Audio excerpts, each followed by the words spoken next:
A Guid Soldier by Charles Todd. He remembered when the raw recruit had come up the lines. Dougal Kerr was solidly built and strong, but not as tall as most men his age. A good soldier, quiet and dependable. One of too many who would die before the week, the month, or the year was out.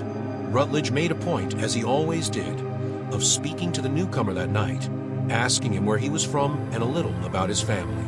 It was important to know something of each man, for when the time came to write the letters to the dead men's families. Dougal said, "I'm fra Glasgow. No family. I've been in care ever since I can remember. An orphan. No mother to grieve. No father to weep in private or boast about his hero lad in public. Good luck, son. Come to me if you need help. It's not easy, it never is, to deal with the fighting."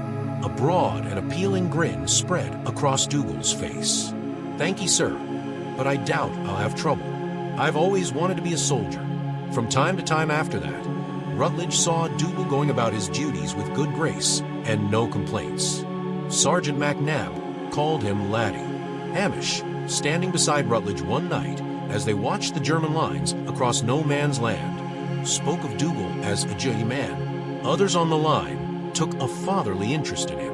It wasn't until they took the machine gun nest that Rutledge found himself in close company with Dougal. He'd sent most of his men toward the German line as a distraction, while he and 5 others crawled toward the unguarded side of the machine gun emplacement. In a last-second rush, they were on their feet and inside before the gunners could turn and protect their flank. The surprise was complete. 2 of his men went down as Rutledge, followed by another soldier, leaped into the nest with his pistol drawn, while Dougal stood on the rim of the emplacement, rifle at the ready.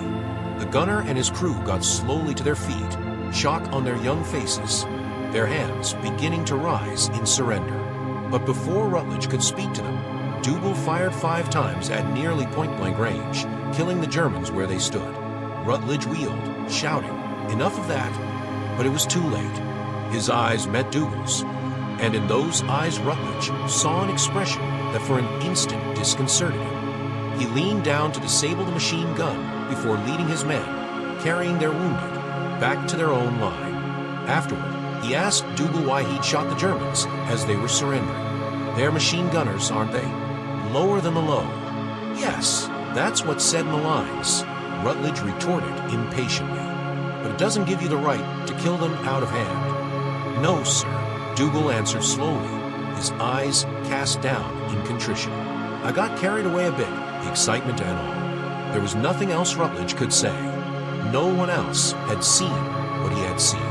Others were slapping Dougal on the back and calling him a hero, and a murderer. But the expression on Dougal's face, as he'd shot the enemy down, was burned into Rutledge's mind. He had seemed gleeful. It didn't sit well. He tried to tell himself that the man was young, that he'd only been at the front for a week. But Rutledge had been a policeman before the war, and what he'd seen had sent the hairs on the back of his neck rising up in alarm. There was no such thing as a born killer. When he got a chance, he spoke to Hamish. The Scot shook his head. "I've seen nae sign of trouble," he said skeptically, "but I'll keep an eye." Rutledge had more on his mind than Dougal for the next 72 hours, with a push on by the Germans and the men under his command tiring under the onslaught and the heavy shelling. Hamish, reporting on the losses and the wounded, said, "I must tell ye that young Dougal has a Guidi. He found the sniper before I did, and Corporal Hamish MacLeod had one of the best eyes Rutledge had ever come across." "Did he shoot man?" Rutledge asked. "Or did you?" Hamish grinned. "We tossed for it. He won." Private Chisholm called it a rare shot. Chisholm was one of their own snipers, a man born to gamekeepers on a Highland estate who was a gamekeeper himself. Rutledge said nothing. Hamish went on, "Though I must tell you that he took undue pleasure in the shot. I could not be sure if it was his pride in the marksmanship or the thrill of bringing doom the man that set him up well. Yes, he appears to take pleasure in killing." Hamish shrugged. "It's what a soldier does. Still." He paused for a long moment, then shrugged as if to himself and said, "He do asna complain, and he's no laggard o'er the top. In the quiet of the night, Rutledge and Hamish stood there, shoulder to shoulder, watching the stars come out as clouds moved on. Rutledge could see Orion clearly now, and the Great Bear. Hamish said after a moment, "There's something I canna like in him. For all he's a giddy soldier. What's lacking? I canna say." Rutledge said, "I've heard the men call him lucky. He's that. He doesna seem to ken what death is." Rutledge's fingers went to the tear in the cloth of his sleeve, where a shot had just missed him. It had been close, but not close enough. He's quiet in rotation, back of the lines. He has little to say for himself. I've asked, and there's no mail for him. An orphan, Hamish reminded him. Yes. Rutledge was silent for a time, then added, "No past." Hamish chuckled softly. "Ye know a policeman, man?" "No, here. He's very young. 2 days ago, I saw him try to shave. He grinned in the darkness. White teeth, a flash of brightness in the shadows of the trench wall. It wasn't successful." Later in the day, Rutledge spoke to Sergeant McCrae about Dougal. McCrae said, "It's strange. You notice no one calls him by his surname. He's Dougal, like a boy. He looks like a boy," Rutledge agreed. "As if his mind hasn't caught up with his body." McCrae frowned. "He's a Guid Soldier," he said, echoing Hamish's words. "But somehow I can't trust him." Rutledge turned to look at McCrae's lined face, the face of a man who'd been dragged back into the war after retiring from the Army in 1912, and said, "That's an odd thing to say." It is." He charges hell-bent for the Hun lines, as if he hears no orders, and tries to get up as close as he can. It's almost as if he wants to see the faces of the ones who lay dying after they've been shot.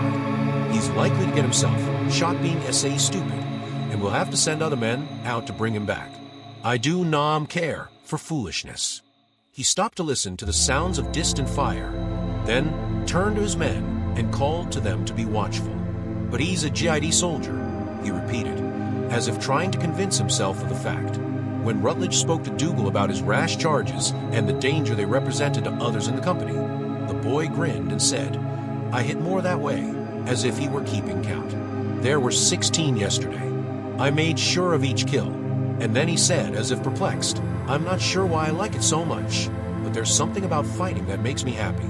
Rutledge found himself shivering. The policeman in him, alert and uneasy, listened for overtones, the voice of someone who killed for sport. But the boy seemed unaware of Rutledge's suspicions.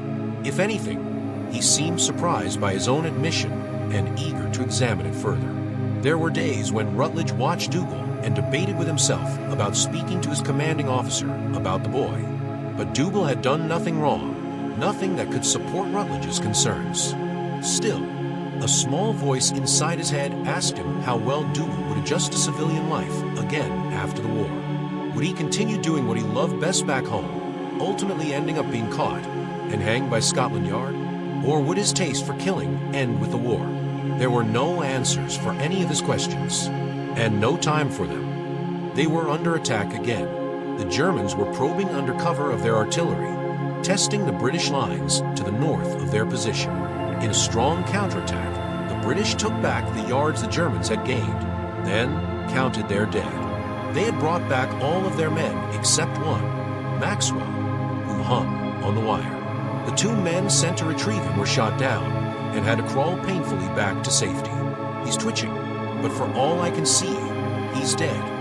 One of them informed Hamish with a shake of his head. "We'll wait until after dark to bring him back," Hamish said. Watching the man hang there, his limbs moving erratically, one hand beckoning as if begging for rescue before it was too late, was having a bad effect on morale in the sector.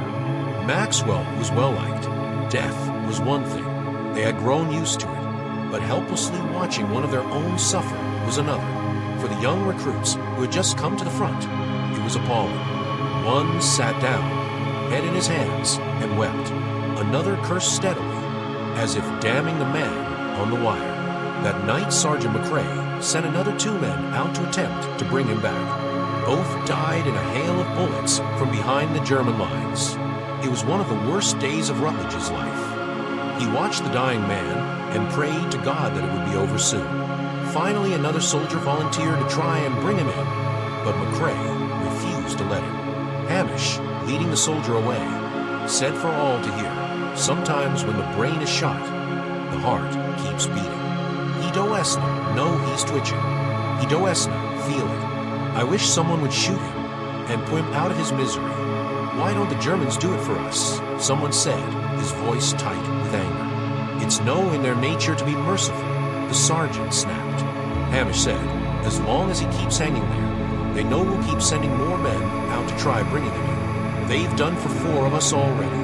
And then Dougal stepped up to the trench wall, brought up his rifle, and fired. The man on the wire sagged and was still. Dougal said, it's over. But there was something in his face, a flash of something dark and pitiless, that Rutledge caught before the boy turned away. He enjoyed it, he thought, and when the war is over, he'll go on killing. McCrae was shouting at Dougal Kerr, threatening to send him off to face court-martial. Others stood staring at him, horrified, but Dougal just walked off down the line, ignoring all of them. That night, while Rutledge was writing a letter to the matron of the home where Dougal had grown up, in order to request information about him, Private Chisholm came to find him. Chisholm was their best sniper, a man with steady nerves and steadier hands. But the face of the man who stood before him at the moment, asking permission to speak, was twisted with anger, and his hands trembled with his efforts to control himself. That was my mate on the wire, he said, and you let that bastard shoot him. I didn't let anyone shoot Private Maxwell, Rutledge replied, keeping his voice level.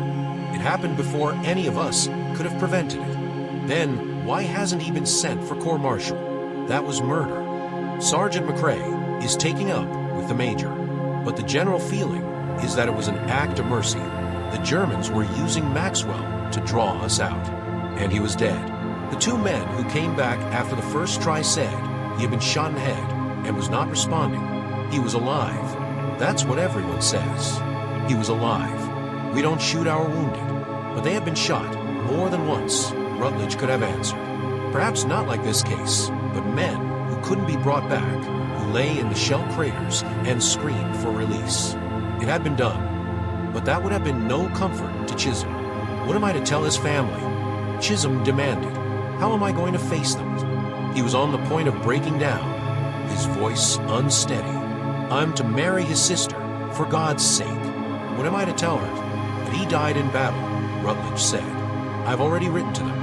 I told them nothing that would upset them, and neither will you. What you know you will keep to yourself.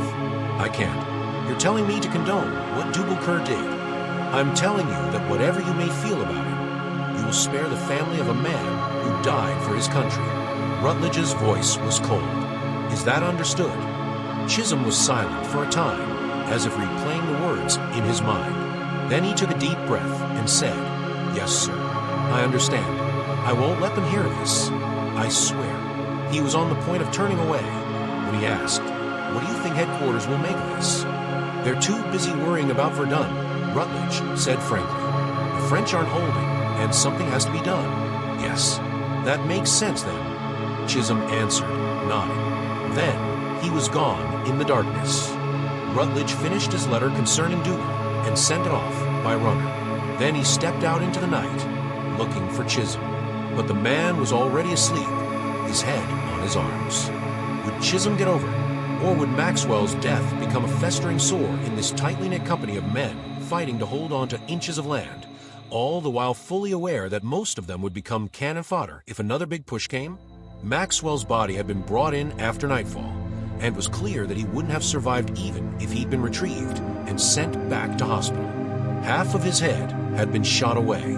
It was plain to see that what Dougal had done, however reprehensible, had also been merciful. It was also cold-blooded, leaving the young private untouched by it. Something needed to be done about this. For Dougal's sake, Rutledge told himself. But he had a feeling the boy wouldn't understand, or would refuse to understand a rebuke. He went in search of Dougal and found him to be enveloped in sleep as well. The sound sleep of a man whose conscience is clear. The next few days were frenzied, unrelenting how.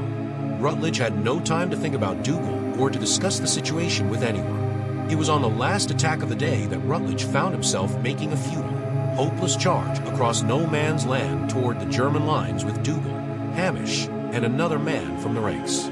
Chisholm and 2 other snipers were set on bringing down a German sniper who was so cleverly concealed that no one had yet spotted him, and it was hoped that a direct attack on the German positions would bring him into the open. Additionally, the reports had shown that the German line was weakest at this point, and that it might be possible to take the sector with a determined assault. In a corner of his mind, Rutledge wondered if HQ knew what they were doing. Dougal was firing his rifle with his usual cold skill, picking off enemy soldiers as their heads popped up over the trench lip. His skill was amazing, his aim relentless. And that look in his eyes was back. Pure excitement and bloodlust. A killer's face. Then, without warning, Dougal spun around, stumbled, and fell, going down hard. Rutledge, his policeman's brain working behind his soldier's facade, noted the way the boy had spun. Then he was too busy to think about anything but getting his men back alive as reinforcements poured into the German lines and the British attack faltered. They brought Dougal in with the other dead and wounded. Rutledge went to examine him. Hamish, behind him, looked over his shoulder. It couldn't have been a Hun bullet, he said softly, for Rutledge's ears only. One of our own? Rutledge asked quietly. No, one of the men at our heels. Look you, the angle is wrong. I saw that, yes. Chisholm was the sniper on our right. Hikaha brought Dougal down. The implication behind Hamish's words was clear. Rutledge had already reached the same conclusion. Chisholm could well have exacted his revenge from Maxwell today. And who would have been the wiser? Sergeant McCrae came to stand with them. A Guid Soldier, he said, shaking his head. It was an epitaph, recognition of one man's usefulness in war. Rutledge found it fitting, but incomplete. Keeping his thoughts about Dougal to himself, he asked to see Chisholm. He dead, McCrae said with deep regret. They just brought him in. So much for getting to the bottom of what had happened. Rutledge got to his feet and walked away, checking on his men one by one. When that was done, he found himself wondering what he should do. Dougal was dead. Chisholm was dead. It was finished. But his policeman's mind wasn't satisfied. Had this boy been a born killer who had found his place in a war where killing was face-to-face and rampant? Or had he been a boy who'd had an extraordinary talent with a rifle and who'd been too young to understand what his skills meant in terms of human life? There was nothing the policeman could do. Nothing Rutledge, the officer, could do. It would be unsettled, and he would be uncertain for the rest of his life whether Dougal deserved to die at Chisholm's hands, and whether Chisholm himself was a murderer, with Dougal's blood at his door, a hangman doing his duty. 10 days later, at the end of June, a letter came from the home where Dougal had been cared for as a child. He is a most unusual boy, the letter said, a busy and loving child. But there was something about him that frightened me then and still frightens me now. He was a fire starter, you see. He loved to watch things burn. We were quite concerned about that, and were secretly glad when he ran away after the barn burned down with all of our horses inside. We tried to trace him, without any luck. Will you be sending him back to us? He's only 14, you see, and shouldn't be in the army at all. I've written to the colonel to ask if we could have him back again, but I wish there was somewhere else he could go. I'm so sorry to say that of a child. It means I've failed the boy, but the truth is, I'm more than a little afraid of him. After some thought, Rutledge showed the letter to Hamish. He read it through, and then said, "Poor lad." He was a Guid soldier, but he liked to kill more than was natural. She'll be relieved, this matron, to know he's known, coming back after all. Case closed. Rutledge found himself thinking, his policeman's mind persuading him that there was nothing more that he could do, or should do. He would let the dead sleep in peace. But in his mind's eye he could see Dougal's wide grin and cheerful face even now. Odd, he thought, how his carefree spirit had so brightly concealed what lay inside, a gradually uncoiling darkness that was just beginning to find expression along the sights of a rifle barrel. At some point between his birth and his death, Dougal Kerr seemed to have lost something he was unable to retrieve, perhaps his soul. The end.